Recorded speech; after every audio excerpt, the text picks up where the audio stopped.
नमस्कार, मैं हूं आपके साथ मयंक। देखिए, इस वक्त की बड़ी खबर ईरान से आ रही है। ईरान के 10 लाख सैनिक पूरे अलर्ट मोड में हैं और बड़ी संख्या में सोल्जर्स बताया जा रहा है। 3 लाख से ज्यादा सैनिक बॉर्डर्स के लिए रवाना हो चुके हैं। देखिए, ये फैसला लिया गया है अली खामेनी साहब की सिक्योरिटी काउंसिल की बैठक के बाद।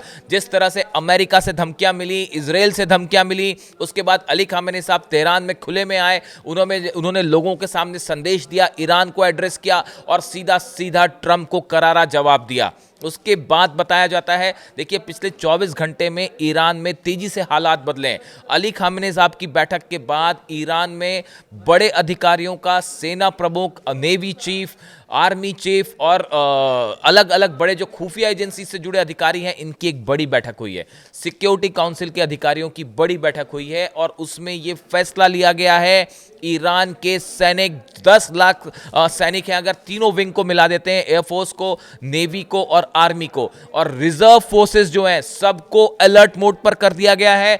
और बड़ी संख्या में, जिनकी संख्या 2 से 3 लाख बताई जा रही है, बॉर्डर के लिए रवाना हो चुके हैं। अलग अलग जो फोर्स पहले से डिप्लॉय थी, जो पहले से सैनिक बॉर्डर्स पे थे ईरान के, उसके अलावा अतिरिक्त 2 से 3 लाख सैनिक जो हैं, वो जंग के लिए अलर्ट करते हुए बॉर्डर्स के लिए रवाना कर दिए गए हैं। देखिए, इसमें बार बार बॉर्डर का जिक्र क्यों हो रहा है? मैं अपने पिछले 2-3 वीडियो में बार बार इराक और ईरान की सीमा का जिक्र क्यों कर रहा हूं?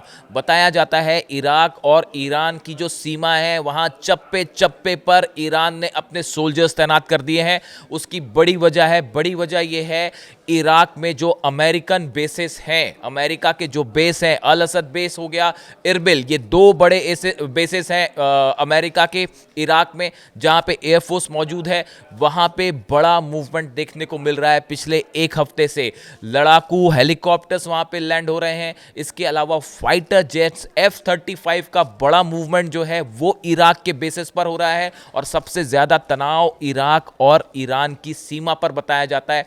ये कहा जा रहा है कि अगर अमेरिका की तरफ से स्ट्राइक होती है, हमले होते हैं, तो उसमें इराक का एयर स्पेस इस्तेमाल किया जाएगा। इराक से ये हमला हो सकता है। इसी वजह से इराक और ईरान के बॉर्डर पर जबरदस्त तैयारी ईरान ने शुरू कर दी है।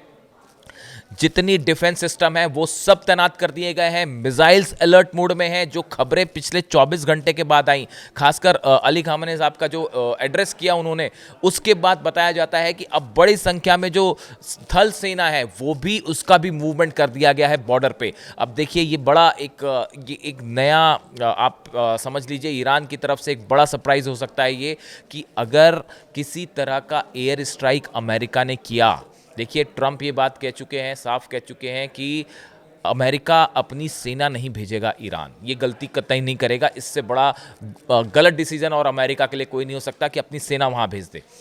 इस सूरत में ये माना जा रहा है कि अमेरिका की तरफ से एयर स्ट्राइक हो सकती है। अमेरिका के फाइटर जेट्स, जैसे पिछली बार हमले हुए थे B-2 बॉम्बर्स से, या F-35 जेट्स, इस तरह के हमले कर सकते हैं। इसको ध्यान में रखते हुए अब ईरान ने एक बड़े ग्राउंड ऑपरेशन का भी प्लान तैयार कर दिया है कि अगर किसी तरह के हमले इराक पर हो सकते, इराक की तरफ से, इराक के बेसिस से किए जा सकते हैं, तो ईरान एक बड़ा ग्राउंड ऑपरेशन भी लॉन्च कर सकता है। ये एक बड़ा सरप्राइज एलिमेंट होगा।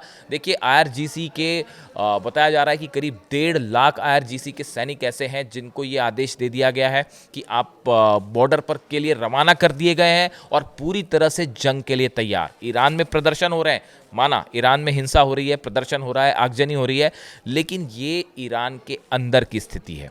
लेकिन बॉर्डर्स पर ईरान की सेना तैयार है, तैनात है। और जैसा डोनाल्ड ट्रंप कह रहे थे कि we are locked and ready to go, तो उसका जवाब देते हुए अली खामेनी साहब की स्पीच के बाद ईरान की सेना का ये बड़ा फैसला, बड़ा मूवमेंट देखने को मिल रहा है। और बॉर्डर पर चप्पे चप्पे पर परिंदा भी पर ना मार सके, इसकी तैयारी कर ली गई है। यानी अब कई एक्सपर्ट्स का ये मानना है, जो बार बार ये बात ईरान कर रहा था कि एक सरप्राइज एलिमेंट होगा, सरप्राइज एलिमेंट होगा, क्या पहली बार ईरान की तरफ से कोई ग्राउंड ऑपरेशन देखने को मिल सकता है? ये एक बड़ा सवाल है। देखिए, अमेरिकन फोर्सेस इराक में हैं, एयरफोर्स है वहाँ पे, सेना, सैनिक भी तैनात हैं, लेकिन उनकी संख्या बेहद कम है। ऐसे में आप सिर्फ वहाँ से एयर स्ट्राइक हो सकती है, या अपने जहाज़ों से हमला हो सकता है, जो एयरक्राफ्ट कैरियर्स हैं वो हमला कर सकते हैं ईरान पर।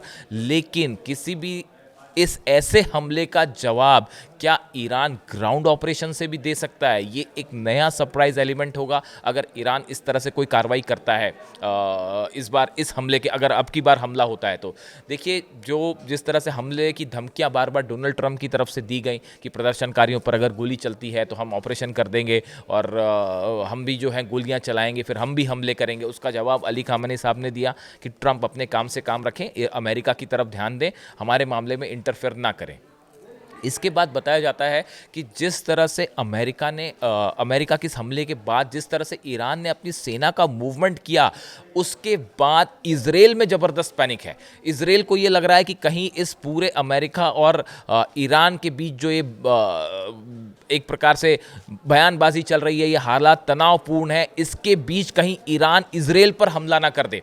और देखिए, ईरान की तरफ से ये कहा गया है कि प्रीएम्प्टिव स्ट्राइक की बात कही है। ईरान के जो आर्मी चीफ हैं उनकी तरफ से, मेजर जनरल हातमी की तरफ से कहा गया कि ईरान इस बार पहले हमला भी कर सकता है। अब तक ईरान की पॉलिसी थी कि बाद में हमला करेगा, पहले दुश्मन हमला करता है उसके बाद ईरान करारा जवाब देता है, लेकिन ईरान ने इस बार तय कर लिया है कि अगर हालात बिगड़ते हैं तो इजराइल पर सीधा हमला हो सकता है। और अगर ये सिचुएशन बनती है कि ईरान के इस प्रदर्शन को और उग्र करने की कोशिश की जाती है, ईरान में और हिंसा फैलाने की या हालात खराब करने की कोशिश की जा सकती है, तो ऐसे सूरत में ईरान इजराइल के ऊपर एक बड़ा मिसाइल अटैक कर सकता है। और इसको लेकर जबरदस्त पैनिक इजराइल में देखा जा रहा है। इजराइल के सारे डिफेंस सिस्टम एक्टिव हैं, सेना अलर्ट मोड पर कर दी गई है और इन हालात के बीच में एक बंकर्स रेडी कर दिए गए हैं इजराइल में। और ऐसा माहौल है जैसा 12 दिन की जंग के दौरान देखा जा रहा था, यानी मिडिल ईस्ट में पिछली जंग के बाद सबसे ज़्यादा तनाव है।